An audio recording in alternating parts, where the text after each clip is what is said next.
We are Two Guys Playing Zelda, and you can follow us on Twitter at Two Guys Play Zelda or email us at twoguysPlayingZelda@gmail.com.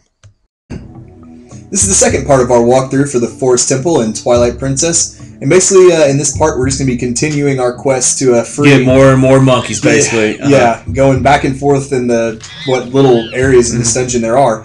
Freeing more and more of these guys. And I know, like, in some of our other commentaries, especially, well, actually just addresses the first temples, is we kind of always talk about how the temples, the first ones, are kind of bland stuff. Yeah. That's one thing this temple, I don't think, is like, it's not bland at all, though. I mean, No. it's a little bit more visually appealing. Yeah. You know, not necessarily compared to other temples in this game, but, you know, as first temples, Yeah. this one kind of does stand out more, I think. It does. Compared to other first temples, just by the visuals. It's definitely not a simple or a short temple either. No, it's not.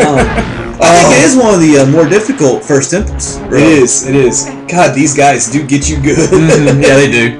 And right now, we can't do anything to kill them. A little later on. Yeah, to get the temple item. We'll kill them. Well, you just don't think you're going to step on them. And, like, you know, like, a couple of them I saw, and then I thought I was to the side of them, and I wasn't. So. It's just kind of funny to watch you get launched in the air like that. Thankfully, they only do about a quarter heart of damage. Yeah, it's not very much at all. So it's not bad. Even with only 3 hearts, you should not have trouble in this temple. Yeah. But you know, that doesn't apply to us, so. Well, thankfully there's plenty of pots and things like that with recovery hearts. The things you do have to worry about, and again, I have no clue how that enemy did not get you, and he dropped that on your head. Those are my Zelda skills, baby. Hey, for every 20 things that goes wrong, something's got to go right for 2 guys. That is true. That is true. Because we got hit. I just got hit 3 times on the floor. Yeah. And look at my sword swinging right there. Perfect example. There's those hearts we were talking about, though, and we're not beeping anymore, thank goodness. No. That is one thing you have to look out for in first dungeons is they're not necessarily hard, but when you only have 3 hearts... Yeah, you can go down pretty quickly. Yeah, there's not a lot of room for error, especially in boss fights. And in most games, you really can't get another heart container. I'm talking about collecting heart pieces. Yeah. You usually can't get that many heart pieces to get another heart before you go in. Yeah, so usually you're stuck with just the 3 to start with. And there's a lot of chests in this dungeon that just have rupees in them, though. Yeah, at least you get rich early. Yeah. I mean, that's something. I'm not sure how much you can carry at first in this game. That's actually a good question. Because we know in previous Zeldas you had to get, or at least previous 3D Zeldas, you had to get wallets, bigger wallets. You do in this game, Mike. I think you get a wallet by... you get those bugs. You take them to that girl in the castle, and I think she gets you a bigger wallet. That was maybe... You know, I don't know. I don't like the whole point to that. In this day and age, we have debit cards. We don't need big wallets. Yeah. We can spin. Which is probably a bad thing. We're saving. Yes. But you make a good point. I mean, it is a pain, like, when you only can have 200 rupees. Yeah. And then you're there in a dungeon collecting 20, 10, and it's going nowhere. So we're not even halfway through the first dungeon. We're already at 100 and something. Yeah, So I think our limit might actually be 200 or 300. I don't know. Just one thing you do have to remember, though, you just saw us do. Almost any time there's vines to climb, always kill the little spider insects, because they're going to get you. Yeah, and they knock you off, and you fall into that pit and go back to the beginning of the room. It's not fun. Was there a pit there? There's not a pit there. Or back to the bottom level, whichever. Bottom level, okay. Yeah. Some of them are pits. Now, you would think, did you look at the size of that door with the openings? That monkey can crawl right through that door. He's sitting there. Oh, I wish they would show it again. No, that monkey could easily just crawl through that opening. Come on, they're monkeys. They're not very smart. They should be that smart. You would hope so. I just now noticed that for the first time. I thought this was kind of neat. This isn't really like it's kind of a mini-boss, honestly. I think it is. No, the mini-boss is the boomerang. Yeah, the monkey. Spoiler alert, we get the boomerang. Yeah. Which we did see the monkey throw earlier, so... Yeah. Oh, that's right. Yeah, I think this is it feels like a boss fight. A mini-boss fight? Yeah, I guess. Well, I mean, there's dungeons that have 2 mini-boss fights. 3 sometimes, so... Oh, man, especially the original Zelda. And this guy's not that hard. Like, if you just kind of stay close to him, you'll hit him with your sword. 2 guys, we're not the best skilled Zelda players. We love the game. But you got him. We're just not the best skilled. But you got him. That's the important thing. And once you do kill him, or you halfway kill him here, you have to go ahead and bomb his base, like you saw us do with these plants earlier. It's kind of a cool idea. You don't have to throw the ball into something. Or, well, I guess it's not a ball. Bomb, yeah. Nice throw, though. You were a quarterback, so... Yeah. But yeah, now that he's dead... If I was on a football field, I missed that. We're going to pick 6 by the monkey or something. Anyway, sorry. Nice shiny key there, though. Yeah, it's probably been cleaned by that thing's spit after it swallowed it. There's no way that thing spit is that clean. There's no way. Hey, I'm just trying to think outside the box. Look at this. He could easily crawl through that. Well, yes, he could crawl through there. Oh yeah. There's plenty of space. Oh, what a dumb monkey. So now we're finding out they're lazy, is what they are. Yep. I think that's correct. All they like is swinging. Typical monkeys. Yep. But at least they do help us out. You know, again, after they stole our lantern. Now, there's something, that symbol on that door represents something. Like, I can't remember, is it the Force Medallion that maybe we get in Ocarina? Or That is a really good question. Or maybe it's one of the gods. It could be a symbol for one of the gods, maybe. I'll have to keep an eye out the next time, because it's on most of the doors. Yes, it's on every door, but I know it's a symbol for something. I I could not remember while I was watching the playthrough. I honestly wasn't looking that close. I'll have to look. I'm sure these Zelda games are stock full of that kind of symbolism. And then right here we'll begin our first heart piece. We get 2 heart pieces in this dungeon. Yep. I think it's 2 in every dungeon, isn't it? I don't know. Well, I know it's been a couple years since I played this game. True. I know at least Go On Mine's had 2 as well in the next dungeon. So.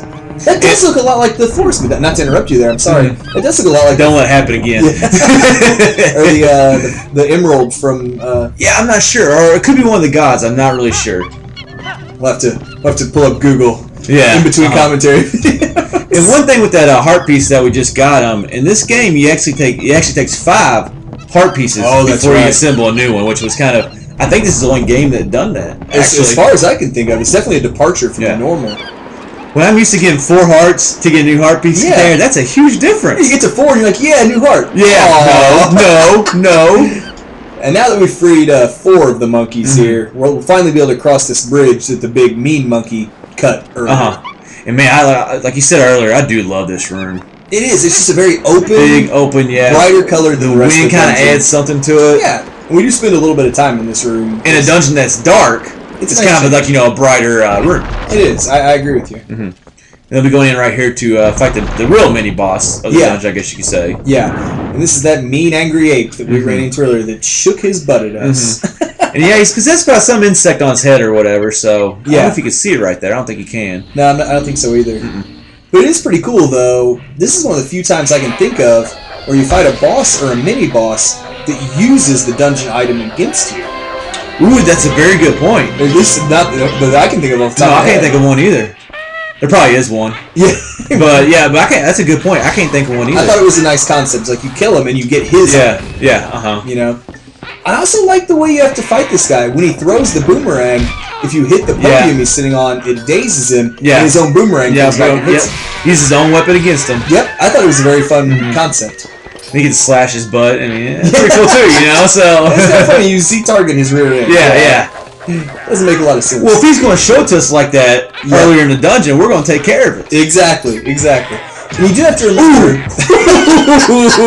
Man! You do have to remember if you're Z-targeted on him when you're trying to do the spin into him, you actually do a jumping sword attack, which doesn't... I did do that earlier. You did that on, I think, your second or third try, And I like using jump attacks right here because they just deliver more blow, they do. You could say, and just... They do. Just twice the damage. Yeah, twice the damage. That's what I was looking for. Thanks, Red. Just kind of, beats the boss faster, I guess. Yeah.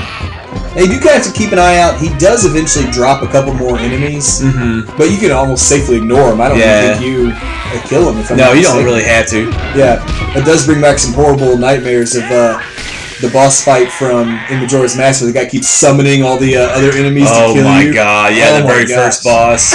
Yeah, that was a bad one. Man, for being a first boss fight, that guy was a pain. I can't remember his name. Yeah, but that's the insect that was controlling this baboon or whatever it is. And now that you've knocked it off of him and killed it, he's scared now. And he takes off. For being a darker game, I don't know if I like that animation scene right there. Though. I know, it just kind of felt like it was out, just didn't fit in the temple. A little cartoony. Yeah. Kind of that. Yes. A little cartoony. That whole monkey in general, honestly, with the whole butt shaking and everything, it does feel a little out of place. It does, because it's like a darker temple, as we were saying. Yeah. So. And maybe it's thrown in there for comic relief. And this boomerang's kind of different in this game because I know for one, if you Z-target, it'll actually go that far. Yes. So the boomerang doesn't actually have a range on it, and there's also kind of like this wind element introduced to it. You kind of just saw it's called the Gale Boomerang. and you can use that to turn the posts. The fans at the post, whatever they're called. I honestly don't to spin the bridges. I know what you're talking about. Yeah, and you'll see that here shortly. It is a neat take on the boomerang. Now, is that the boomerang hitting it, or is it the wind off the boomerang hitting it? I guess that makes those fans spin. You know, so yeah.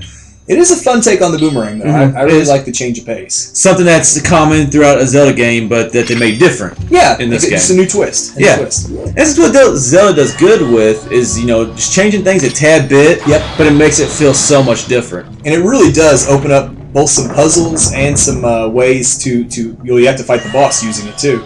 But it's really cool how they implement. You can use the boomerang to grab like the bomb flowers and stuff like that. Yeah, or whatever bomb spiders, whatever the heck they are. Now, how do you carry a bomb on a boomerang? I don't know. How do you use the boomerang? That's a great boomerang throw right there. He must be an Aussie or something. He might be. Well, considering all the deadly creatures he faces, he might be. This might be. That's true. That's true. But I mean, well, you gotta think back to other Zelda games. How you pick up rupees with the boomerang, you pick up hearts with the boomerang. It's like doesn't make a lot of sense. You should be able to do that with a boomerang. Yeah, I guess that's true. But here's what we mentioned here: like, we'll use it to spin these posts, which will spin the bridge to kind of open up the next area, which we couldn't open up before. A very neat trick. I think. Obviously couldn't go this way. Yep. And plus, we're going to use it to... Well, this is the only dungeon where the item lets you get to more places or whatever you said earlier in the first walkthrough. Oh, my goodness. Don't get me started. Don't ruffle my feathers again. But yeah, now we've got the... we used to free a few more monkeys. I think even Midna pops up and says, well, we might as well go ahead and free them all. Free the rest of them right here. I think that's our 5th one, maybe? I think so. We had to have 4 to get across that gap. So, yeah, that was our 5th one. Yep. I kind of like her attitude. She's like, well, we might as well. Yeah. At this point, maybe we'll get something. Midna had an attitude in this game, though. She really did. And all we did was carry... Well, did we carry her? Like, she's in your shadow, I think. Shadow, okay, because Fee was like in your sword. And okay. I wasn't sure about that. Yeah. So we're getting a few shadows in this game. So. I will say she is considerably less annoying than the other helpers. And coming up will be part 3 of our Forest Temple walkthrough.